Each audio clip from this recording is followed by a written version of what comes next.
Okay, we're in 64, section 64.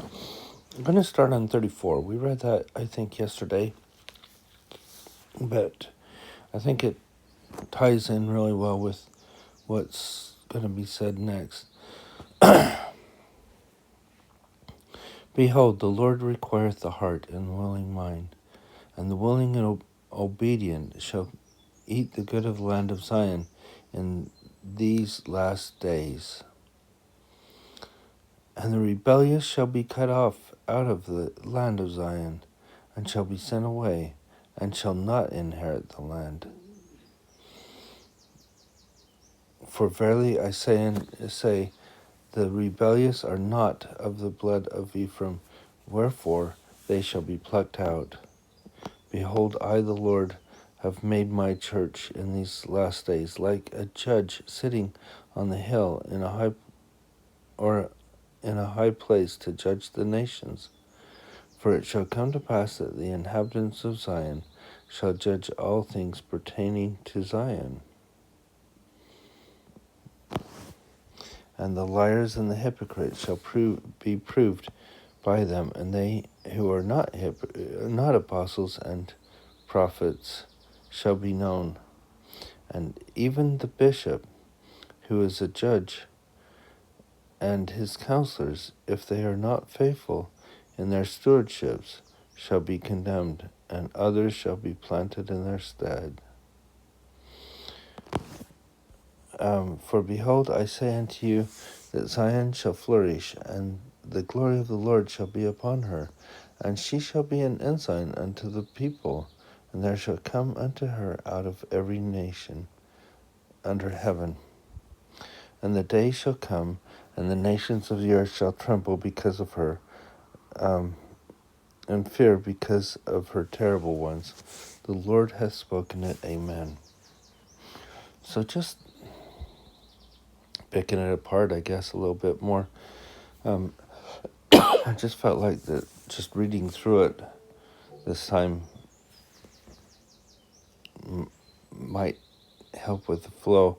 But what we see is that the Lord requireth a heart and a willing mind, and it's the willing and obedient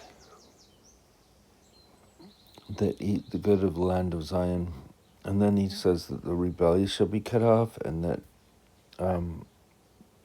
the church will be like a judge. And then it lets us know that apostles and prophets, or people who, it says liars and hypocrites, then basically it says they who are not apostles and prophets shall be known. I believe what they're saying is those who profess these things and are not shall be made known.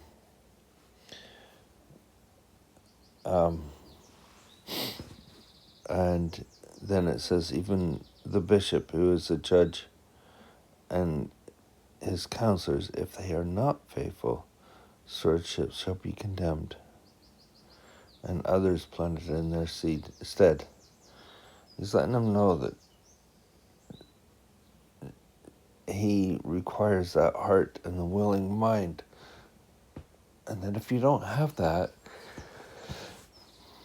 then you will not be in that position. You can be taken out of those positions. You don't just get it because of academics or whatever. It's the heart and the willing mind. Then he talks about Zion, and it's a very Old Testament vibe with these.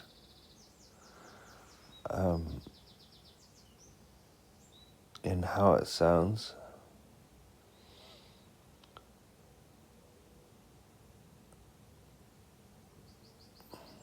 And I think with this, we talk about an Ensign. We have the Ensign magazine.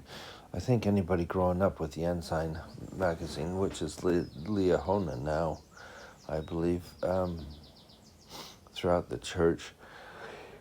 But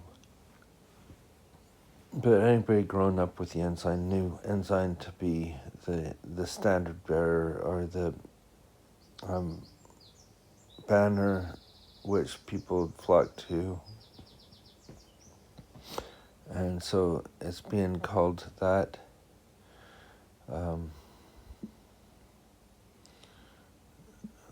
The church will be that standard which people can flock to. And I think nowadays is more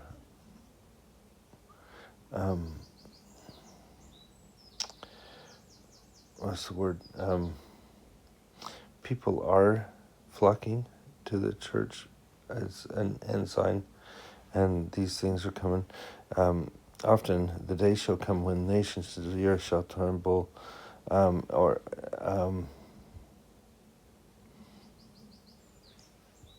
some of these things we see just because.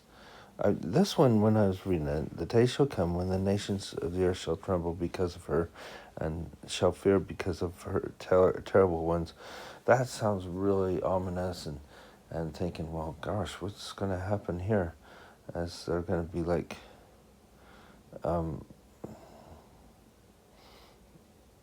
something major.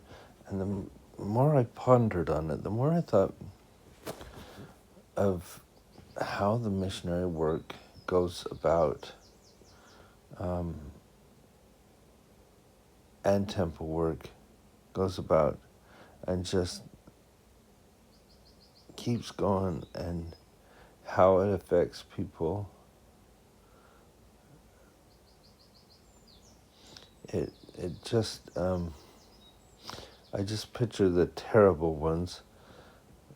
Sorry to say it, but just all these missionaries out there, not terrible in a horrible. It didn't say horrible, it said terrible. Kind of in a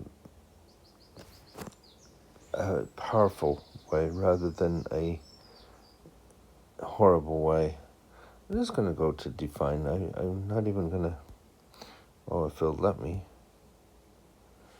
So, well, it says dreadful and nasty, extremely bad, causing likely terror and sinister. So it really doesn't give me a good definition there, other than, but in this situation, read it the way it says it. Tremble because of her and fear because of her terrible ones, or mighty ones. I would think it's more mighty, but those definitions definitely say terrible ones, but I just kind of picture terrible for who?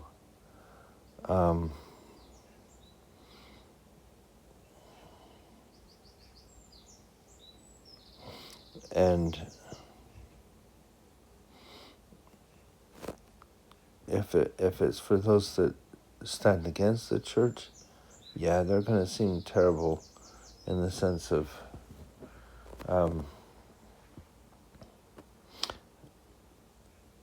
it does away with the things that they are doing. Anyway, I probably landed on that longer than seeing it as having an ensign and people coming to her. And eventually, if it is true, those that are against the church would find that whatever they do, they can't stop, because it's the Lord's work. Well, I hope you get something from this, but I just find that a lot of it is Old Testament, and it's how it sounds, which is good as well. But the biggest thing was that the Lord requireth a heart and a willing mind. And that if you don't have a heart and a willing mind, if you're rebellious, you shall be cut off.